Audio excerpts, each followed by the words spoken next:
We start 10 TV News at noon with breaking news just into our newsroom. Guilty on all counts. That is the verdict in the gun trial of Hunter Biden. The president's son, Hunter Biden, is now convicted of all 3 felony charges related to the purchase of a revolver in 2018 while being an addict. Thanks so much for watching 10 TV News at noon. I'm Amy Steigerwald. Tracy Townsend is off today. Now, this is the first time a son of a sitting president has been convicted in federal court. Hunter Biden could face up to 25 years in prison. The jury deliberated for just about under 3 hours, and Hunter walked out without speaking. Now, we do have video of Biden, his wife and mother, which is First Lady Joe Biden, walking out of that courtroom less than 30 minutes ago. Reporter Nicole Skanga has more from Wilmington, Delaware.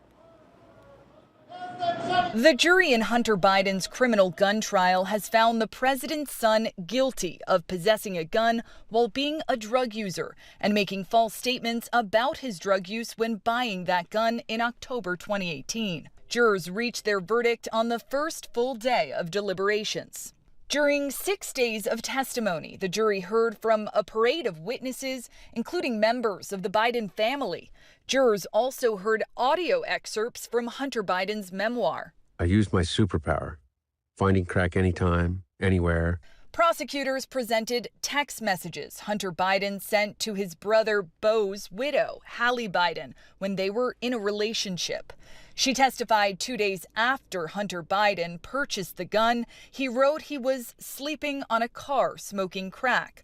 Biden's defense attorney said that was a false story Hunter used as an excuse to avoid seeing Hallie. Days later, she found Hunter Biden's gun and threw it away in a dumpster. Biden's defense told the jury he considered himself in recovery and no longer a drug user when he bought the firearm. The jury, made up of 6 men and 6 women, did not ever hear directly from Hunter Biden. He chose not to take the stand. Hunter Biden's wife, the First Lady, and other relatives were fixtures in the courtroom, showing up to support him. In closing arguments, the prosecution urged the jury to ignore them and the media, adding, "People sitting in the gallery are not evidence." The president's son could face prison time. Nicole Skanga, CBS News, Wilmington, Delaware. Again, this makes a sitting president's son for the first time now convicted in federal court. And this verdict comes just weeks after former President Donald Trump was found guilty on 34 felonious counts of falsifying business records. Now, just minutes ago, we spoke to 10 TV's political expert, David Niven. He's a political science professor over at the University of Cincinnati. Niven says he thinks Hunter Biden's convictions will not impact the president's chance of winning in crucial swing states this November, the same way Trump's verdict could.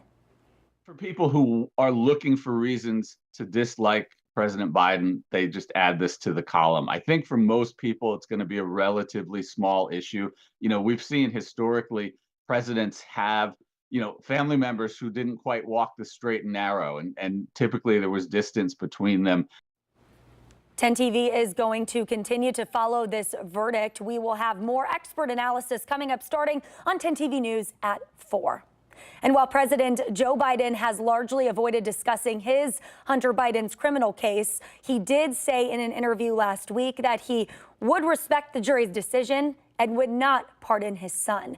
The verdict is sure to be at the top of his mind today. We will, of course, monitor the president's remarks in D.C., where he will speak about gun control today. As for his son, Hunter Biden, he's expected to issue a written statement later today.